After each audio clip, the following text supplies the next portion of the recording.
Let's talk data. Everyone wants to be data-driven. It's become like the secular religion of the C-suite, right?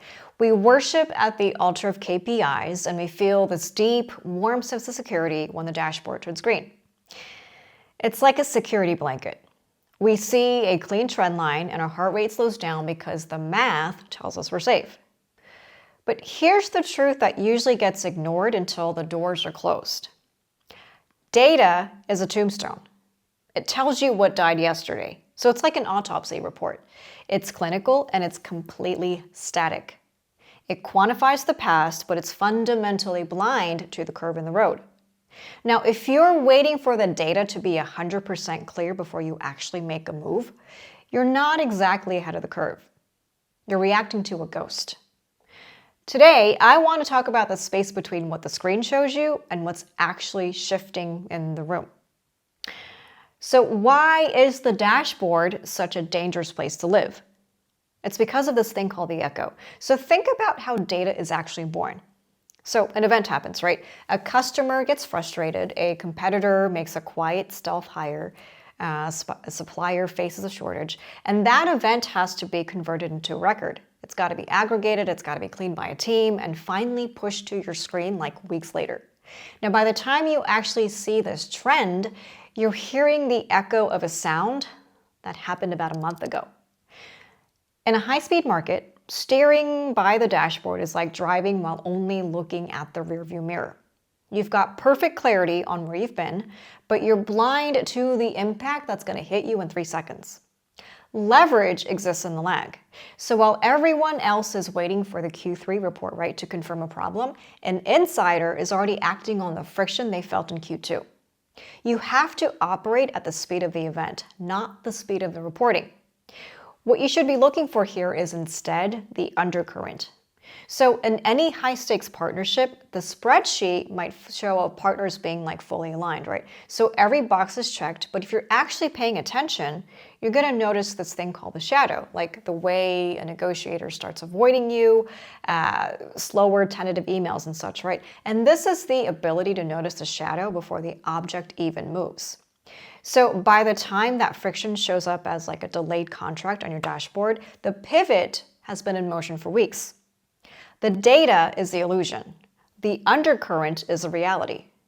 If you can't map the momentum before it actually hits the spreadsheet, you are a passenger in your own career.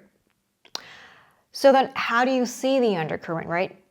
You treat your environment as a live intelligence feed. Now, most people are going to ask for updates, but updates are where the truth goes to hide behind professional language. Instead, we use strategic provocation. Don't ask, how's the project going? You're just going to get a safe answer. Instead, try something like, I noticed the energy in the last sprint felt a little hesitant. I assume we've hit the ceiling on the current model, right? Then hold your silence and watch how fast they scramble to tell you what's actually happening in the shadows just to correct your observation. They're not giving you an update anymore, right? They're actually handing you the reality. That's an intercept. And that's how you find the truth before it actually becomes data. Now, the problem is that most organizations fall into the consensus trap. Data is used as a shield. If you propose a pivot based on a feeling, you're a liability. If you propose it based on a spreadsheet, you're being strategic. So everyone hides behind the math to avoid being wrong. But anyone can buy a market report and anyone can hire a data scientist. Your only real edge here is the ability to connect the side eye, to see how like a 2% revenue dip connects to a subtle change in how a competitor is hiring, for instance. That's your exit ramp.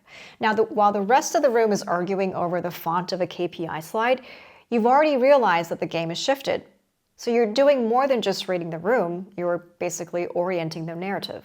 And this requires a specific kind of courage, the ability to sit with the unquantified. Our world demands a decimal point for everything. The dashboard is tempting because it gives you like a cover story if things go wrong. But an insider doesn't look for cover. Instead, they look for clarity. So sometimes the most powerful thing you can do in a meeting is to just like hold the silence while the data is being presented. And when everyone else is like nodding at the green dashboard, but you're the only one who actually feels the floor vibrate, don't ignore it. You're not being difficult, you're actually being precise. You're waiting for the exact moment to drop that synthesis that changes the entire direction of the company. Now, to be clear, the post-data era isn't just about ignoring the numbers, right? But you realize that the numbers are just the alphabet, not the story. If you want to hold true power, you have to get comfortable operating in the subtext. Stop being a consumer of reports and start being an architect of intent. Check your dashboard for the what, but keep your eyes on the undercurrent for the why. See you in the next one.